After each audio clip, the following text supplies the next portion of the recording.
औज़ुबिल्लाहिमिनश्शैतानिर्रजीम बिस्मिल्लाहिर्रहमानिर्रहीम। कंकोडिया कॉलेज और नदीम सर्वर की तरफ से फ़िज़िक्स बाय नदीम के साथ एक दफ़ा फिर आपके सामने हाज़िर। तमाम देखने वालों और सुनने वालों को मेरी तरफ़ से अस्सलामु अलैकुम। उम्मीद करता हूँ कि आप सब खैर खैरियत से होंगे और हमारी वीडियोस को लाइक कर रहे होंगे और आपको फ़िज़िक्स आसानी से समझ में आ रही होगी। अगर कोई चीज़ नहीं समझ आती है तो वो आप हमें बता सकते हैं। आप सबसे पहले चैनल को लाइक कीजिए, सब्सक्राइब कीजिए ताकि हमारी हर आने वाली वीडियो आप तक पहुँच सके और आप सबसे पहले उसको देख के उससे फ़ायदा उठा सकें। हम थैंक यू अदा करना चाहते हैं या शुक्रिया अदा करना चाहते हैं उन सब का जो हमें सपोर्ट कर रहे हैं और हमारी वीडियोस को तमाम स्टूडेंट्स तक पहुंचा रहे हैं और हर स्टूडेंट का फ़ायदा जो है वो सोच रहे हैं। इंशाल्लाह हम इसी तरह से मज़ीद आसान से आसान फ़िज़िक्स की वीडियोस बनाते रहेंगे और तमाम स्टूडेंट्स तक पहुँचाते रहेंगे। आज जो हम टॉपिक करने जा रहे हैं वो फ़र्स्ट ईयर के लिए सेकंड चैप्टर की एक्सरसाइज के शॉर्ट क्वेश्चंस हैं और उनको हमने देखना है। तो स्टार्ट करते हैं। सबसे पहला शॉर्ट क्वेश्चन हमारे पास है, explain with the help of an example what is the range of possible values of resultant of two vectors. Basically हमने रेंज ऑफ पॉसिबल वैल्यूज़ बतानी है रिजल्टेंट ऑफ टू वेक्टर्स की। तो हम सबसे पहले ये बात करते हैं कि रेंज हमारे पास दो ही तरह से हो सकती है, क्योंकि हम मैक्सिमम की बात कर रहे हैं यहाँ पे। तो हमारे पास सबसे पहले तो हम फार्मूला देख लेते हैं मैग्नीट्यूड का फार्मूला, दैट इज़ अगर दो वेक्टर्स हैं तो a² + b² + 2ab cos theta that is √। अब ये हमारे पास एक मैग्नीट्यूड ऑफ द रिजल्टेंट का फार्मूला है और हमारे पास दो ही ऑप्शंस हैं। मैक्सिमम वैल्यू हमारे पास तब आएगी जब दोनों vectors in the same direction होंगे, that means theta is equal to 0 degree होगा। जैसे कि आपको यहाँ पे दो वेक्टर्स सेम डायरेक्शन में नज़र आ रहे हैं, थीटा 0 डिग्री होगा तो इस केस में आपके पास जो मैक्सिमम वैल्यू है वो आ जाएगी, दैट इज़ a + b। ठीक है, इसमें आपने सिर्फ वैल्यू पुट करनी है। cos 0 1 होता है, आपके पास सिर्फ आपने वैल्यूज़ पुट की और आपके पास मैक्सिमम आंसर आ रहा है। सेम नेक्स्ट आप सेकंड पे चलते हो तो हमारे पास मिनिमम तब हो सकता है जब दो वेक्टर्स एक दूसरे के अपोजिट हो जाएंगे, और जब दो वेक्टर्स एक दूसरे के अपोजिट होंगे तो थीटा 180 डिग्री होगा और 180 डिग्री के साथ साथ आपके पास जो आंसर है cos ऑफ 180 -1 हो जाएगा। दिस विल बी -1 और ये आपके पास a - b² और this is equal to a - b। अब जो मैक्सिमम वैल्यू है वो a + b होगी और जो मिनिमम वैल्यू है वो a - b होगी। ठीक हो गया। तो ये आपके पास जो है वो मैक्सिमम और मिनिमम वैल्यू जो है हम बता रहे हैं। हमने एक एग्जांपल कंसीडर कर ली कि अगर हमारे पास जो है 8 और 5 न्यूटन के दो वेक्टर्स हों तो सबसे पहले अगर प्लस करें तो 13 न्यूटन मैक्सिमम वैल्यू आती है, और अगर हम उसको माइनस करते हैं तो you will get 8 - 5 is equal to 3। ठीक है, तो ये मैक्सिमम और मिनिमम वैल्यूज़ हमने यहाँ पर देख ली। सेकेंड क्वेश्चन ये है, what is the minimum number of unequal vectors to result into a null vector. Null vector means a vector which have 0 magnitude, और हमारे पास अनइक्वल वेक्टर्स हैं। अगर तो इक्वल वेक्टर्स की बात करता तो इक्वल वेक्टर्स में वी कैन से कि येस इक्वल वेक्टर, दो वेक्टर लें, इक्वल हैं, दोनों की डायरेक्शन अपोजिट रखें तो आपके पास आंसर 0 आ जाएगा। बट यहाँ पे अनइक्वल वेक्टर्स हैं तो अनइक्वल वेक्टर्स के लिए जो कम से कम नंबर है, जो हमारे पास minimum number of unequal vectors है, दैट मस्ट बी 3। ठीक है, तो 3 वेक्टर्स को अगर हम ऐड करेंगे तो आपके पास जो आंसर है दैट इज़ इक्वल टू 0। आप डायग्राम में देख सकते हैं, फर्स्ट वेक्टर यहाँ डायरेक्शन में, सेकंड डायरेक्शन ये आपके पास अपवर्ड होगी, और फिर third direction is from the top point two that the original start point, और स्टार्ट पॉइंट पे जब कोई चीज़ आकर रुक जाती है तो that means the magnitude is 0। ठीक है, नेक्स्ट हमारे पास क्वेश्चन है, और हमारे पास इक्वल मैग्नीट्यूड की बात अगर हम करते हैं, यहाँ पे वही क्वेश्चन सेम है। यहाँ पे हमने बात की, अगर हम ये इक्वल मैग्नीट्यूड की बात करें तो हम पहले भी कर चुके हैं कि इक्वल में हमारे पास जो है वो दो वेक्टर्स हों और दोनों एक दूसरे के अपोजिट हों तो हम जो है उनकी वैल्यू को 0 कर सकते हैं। आपके पास क्वेश्चन अनइक्वल का था तो आपने आंसर में ये लिखना है जो कि रिक्वायर्ड है, that is the minimum number is 3। Next move करते हैं, the resultant of two forces one is double. अब ये क्वेश्चन को अंडरस्टैंड करना बहुत ज़रूरी है। क्वेश्चन क्या कह रहा है, एक का मैग्नीट्यूड जो है that is double than the other.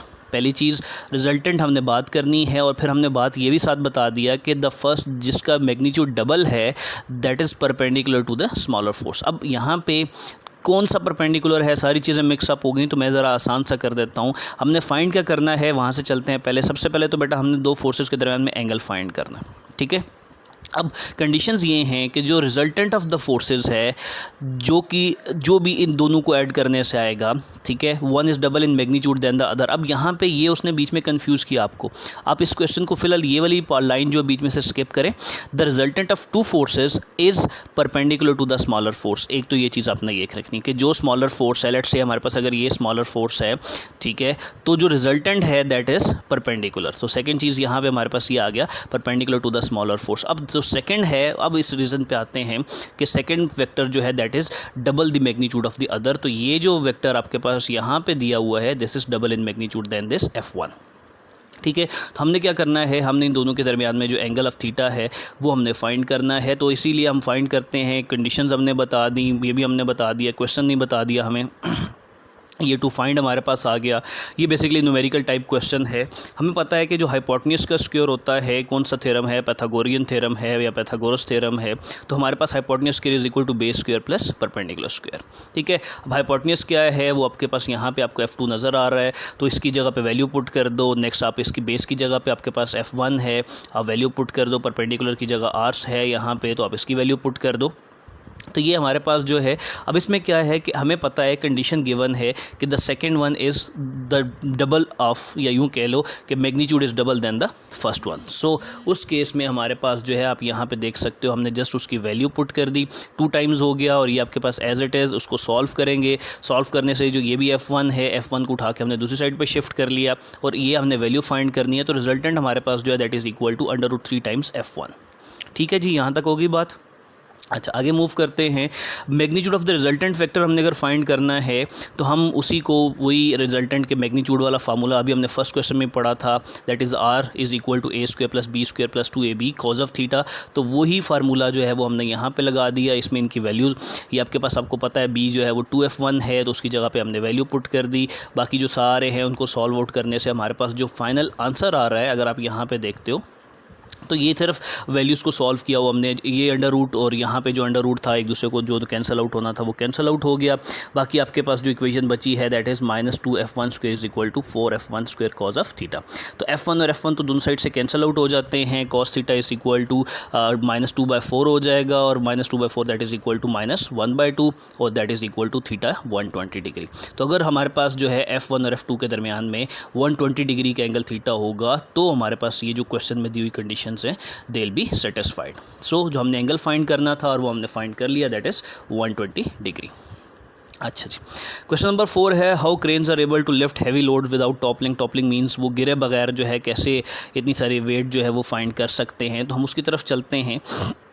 Cranes lift heavy loads without toppling because they are designed to keep the following things। ठीक है, या बहुत सारी कंडीशंस हैं। कौन कौन सी कंडीशन हैं? सबसे पहले तो आप अगर यहाँ पे देखते हो तो ये जो बेस आपको नज़र आ रही है, मैं अगर इसको, इस एरिया को हाईलाइट करना चाहूँ तो मैं हाईलाइट कर देता हूँ कि ये जो एरिया आपको नज़र आ रहा है, ये सारे का सारा एरिया अच्छा खासा हैवी बनाया जाता है, और इतना हैवी बनाया जाता है कि आपके पास जो है किसी किस्म का कोई भी हमारे पास यहाँ पे जो डैमेज है वो ना हो, और ये इतनी ईजीली यहाँ से ड्रॉप आउट नहीं होती। ठीक है, एक तो ये चीज़ आ गई। सेकेंड चीज़, यहाँ पे जो हमारे पास ये मूवमेंट है, ये आपके पास ये पूरा जो आर्म नज़र आ रहा है, ये वाला एरिया जो आपको नज़र आ रहा है, ये सारा का सारा एरिया जो है वो हमें क्या बता रहा है, ये हमें ये बता रहा है कि यहाँ पे टार्क प्रोड्यूस होता है। ठीक है, तो हम इसी टार्क की बात करते हैं। अच्छा जी, तो सबसे पहले हम जो है वो टार्क की बात करते हैं और इसी को हम एक्सप्लेन कर लेते हैं। तो फ़र्क very constant force, the force and the moment arm are inverse. ये क्यों, आपको पता है torque is equal to R cross F होता है। तो आर क्रॉस एफ हम यहाँ पे अगर फार्मूला लिख देते हैं तो this is torque that is equal to R cross F. तो अगर हम यहाँ पे देखते हैं तो फोर्स और जो आर है they are inversely proportional to each other. ठीक है जी, तो हम इसी के मुताबिक हमने बात की the force end moment arm are inverse. जितना मोमेंट आर्म ज़्यादा होगा, यहाँ पे इजीली लिखा हुआ है the longer the moment arm smaller the applied force. ठीक है, और इसी तरह से जितना हम इस मोमेंट आर्म को ज़्यादा बढ़ा के रखेंगे, इस मोमेंट आर्म को ज़्यादा रखेंगे, उतनी हमारे पास फोर्स कम लगानी पड़ेगी। जितनी कम फोर्स लगेगी तो इट एक्सर्ट्स लेस फोर्स, और इसीलिए ये जो है वहाँ से उसको टॉपल आउट नहीं होती या टॉपल ओवर नहीं करती।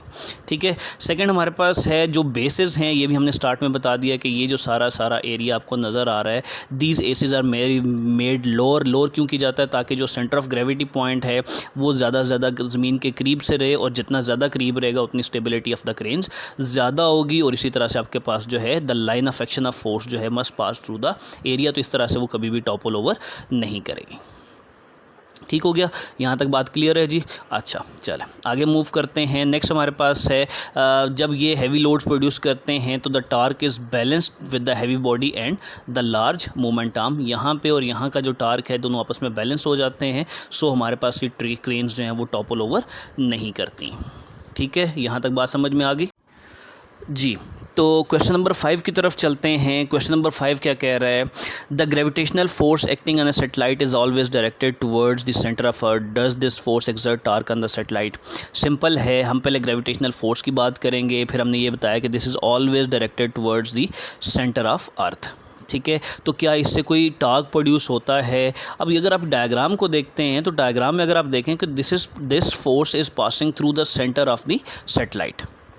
ठीक है, जब सेंटर ऑफ सैटेलाइट में से पास कर रहा है तो दैट मीन्स कि हमारे पास जो है जो मूवमेंट आर्म बनना चाह रहा है वो मूवमेंट आर्म बनेगा नहीं। ठीक है, हम दो वेज़ में इसको, एक तो ये जो डायग्राम बनी है इस वे में इसको एक्सप्लेन करते हैं, सेकंड में जो है इसको एक और वे में एक्सप्लेन करता हूँ। तो दो वेज़ में हम क्वेश्चन को लेके चलते हैं। जो क्वेश्चन यहाँ पे लगा हुआ है, this may sound difficult, right, ये भी इसकी रीज़न बनती है, ज़रूर बनती है, बट हम इसको ज़्यादा आसान करेंगे। सो आसान करने के लिए जो है मैं यहाँ पे इसको जो है वो कैंसिल आउट कर रहा हूँ और मैं आपको आसान जो है क्वेश्चन है वो इसका आंसर बताता हूँ। देखिए, अगर आप इस चीज़ को यूँ लेके चलते हैं कि हमारे पास लेट्स से कि हम इसको थोड़ा सा एक्सप्लेन कर लेते हैं, यहाँ पे इसी से ही एक्सप्लेन कर देता हूँ। हमें पता है कि torque is equal to RF sine of theta होता। ठीक है,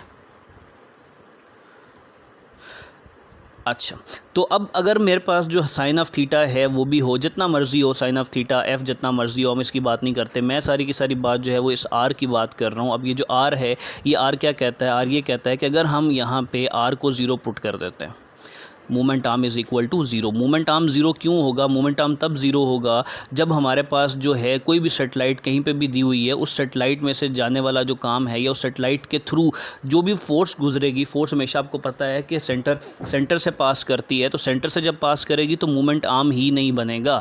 जब मोमेंट आर्म नहीं बनेगा तो मोमेंट आर्म ना बनने की वजह से आपके पास जो आर है वो 0 हो जाएगा, और जब आर 0 हो जाएगा तो R into 0 into anything is equal to 0। तो आपके पास जो पूरे का पूरा टॉर्क है, इन द सेम वे वो टार्क भी क्या हो जाएगा, टार्क भी 0 हो जाएगा। ठीक है, तो जब टार्क 0 हो जाएगा तो आपके पास जो है किसी किस्म का टार्क बनेगा नहीं, और सेटेलाइट पे चाहे जितनी मर्ज़ी फिर फोर्स लगती रहे, आपके पास किसी किस्म की कोई भी वहाँ पे चेंज या मूवमेंट नहीं आएगी। ठीक हो गया, ये तो आपके पास हो गया टॉर्क की वैल्यू। हम आगे मूव करते हैं। अच्छा जी, तो देखते हैं जी नेक्स्ट क्वेश्चन जो है वो क्या कहता है। नेक्स्ट क्वेश्चन हमें क्या बताता है, उस क्वेश्चन की तरफ चलते हैं। ज़रा इस रेज़र को यहाँ से हटा लिया जाए जी। क्वेश्चन नंबर हमारे पास है 5 है या 6 है, क्वेश्चन नंबर 6 है। Question number 6 says explain why buses and heavy trucks have large steering wheels. तो हमें ये बताना है कि यहाँ पे जो स्टीयरिंग व्हील्स हैं वो लार्ज क्यों होते हैं। देखिए, बड़ी सिंपल सी बात है, डायग्राम में भी अ लिटिल ब्लर, आपको समझ नहीं आ रही होगी, लेकिन हम टार्क की बात करते हैं। जब भी हमने फोर्स लगानी है, हमने स्टीयरिंग व्हील को घुमाना है, व्हील्स को घुमाना है, तो हमने फोर्स लगानी है। अब फोर्स और मोमेंट आर्म दोनों एक दूसरे के इन्वर्स होते हैं। अगर मोमेंट आर्म कम होगा तो फोर्स लगाने वाली ज़्यादा होगी, और अगर अब मोमेंट आर्म ज़्यादा होगा तो उस पर लगने वाली फ़ोर्स कम हो जाएगी। तो बसेस वगैरह और जो ट्रक्स हैं, हमें पता है कि उनके व्हील्स जो हैं वो अच्छे खासे हैवी होते हैं, उनका बॉडी बहुत हैवी होती है, इसलिए उनके ऊपर लगाने वाली फोर्सेस भी ज़्यादा होती हैं। तो उस फोर्स को कवर अप करने के लिए हम क्या करते हैं कि हम मोमेंट आर्म को बढ़ा देते हैं, और जब मोमेंट आर्म ज़्यादा हो जाएगा तो उसके ऊपर जो रिक्वायर्ड फोर्स है वो कम हो जाएगी, और रिक्वायर्ड फोर्स कम होने से हमें उसके ऊपर लगाने वाली फ़ोर्स भी कम होगी। ठीक है, तो देख लेते हैं। टर्निंग व्हीकल में हमारे पास 2 इक्वल एंड अपोजिट फोर्सेस होती हैं जो हम कपल बनाते हैं हैंड्स ऑन द स्टीयरिंग के साथ, जो है क्या होता है, कपल प्रोड्यूस करते हैं, जिसकी वजह से जो है स्टीयरिंग व्हील रोटेट करता है। फिर हमने ये बता दिया कि जो भी फोर्स है that is inversely proportional to the arm. That means कि यहाँ पे सेंटर में ये जो एरिया है, ये आपके पास जितना ज़्यादा होगा उतनी यहाँ पे लगाने वाली फ़ोर्स या यहाँ पे लगाने वाली फ़ोर्स उतनी आपके पास कम हो जाएगी। ठीक है, इसके बाद हम उसको ये भी बता देते हैं कि अगर हम स्मॉल फोर्स के साथ उसको मूव करना चाह रहे हैं तो स्टीयरिंग व्हील जो है वो लार्ज डायमीटर का जो है वो हमें यूज़ करना पड़ेगा। जितना लार्ज डायमीटर होगा उतना मोमेंट आर्म ज़्यादा होगा और उतना आपके पास फोर्स जो है वो कम रिक्वायर्ड होगी। Therefore buses and heavy trucks have large steering wheels just to make sure that in less force we can turn or rotate the whole thing.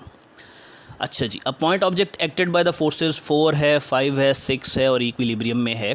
अगर 6 न्यूटन फोर्स हम रिमूव कर देते हैं तो बाकी, अगर ये फोर्स जो है इसको हम रिमूव कर देते हैं तो बाकी कितना बचेगा? बड़ा सिंपल है, दो फोर्सेस हैं तो आप उसके फार्मूला में पुट कर दो, उसकी वैल्यू पुट कर दो, मैग्नीट्यूड आपने फाइंड करना है तो A square plus B square under root, simple simple आप वैल्यू पुट करो तो आपके पास जो फोर्स आ रही है उसका स्क्वायर करके अंडर रूट लेने के बाद दैट इज़ 6.4 न्यूटन जो है वो आपके पास आंसर आ रहा है। ठीक है, दैट इज़ 6.4 न्यूटन। इसको राउंड ऑफ करके हम 6 कह सकते हैं। अच्छा जी, तो ये हमारे पास जो है ये कितने क्वेश्चन थे? 7 क्वेश्चन हैं। उम्मीद करता हूँ आपको सारे के सारे क्वेश्चन जो हैं वो समझ आ गए होंगे और सारे टॉपिक्स भी समझ में आ गए होंगे। पूरे के पूरे जितने भी क्वेश्चन थे उनमें से कोई चीज़ अगर रह जाती है तो वो आप मुझे दोबारा से बता दो ताकि उसको दोबारा से एक्सप्लेन किया जा सके। ठीक है, इस वीडियो को आगे दूसरों तक भी पहुंचाइएगा ताकि दूसरे स्टूडेंट्स भी इससे फ़ायदा उठा सकें और मज़ीद हम फ़िज़िक्स को आसान बना के आप तक पहुंचा सकें। इसी के साथ नेक्स्ट वीडियो तक के लिए अल्लाह हाफ़िज़।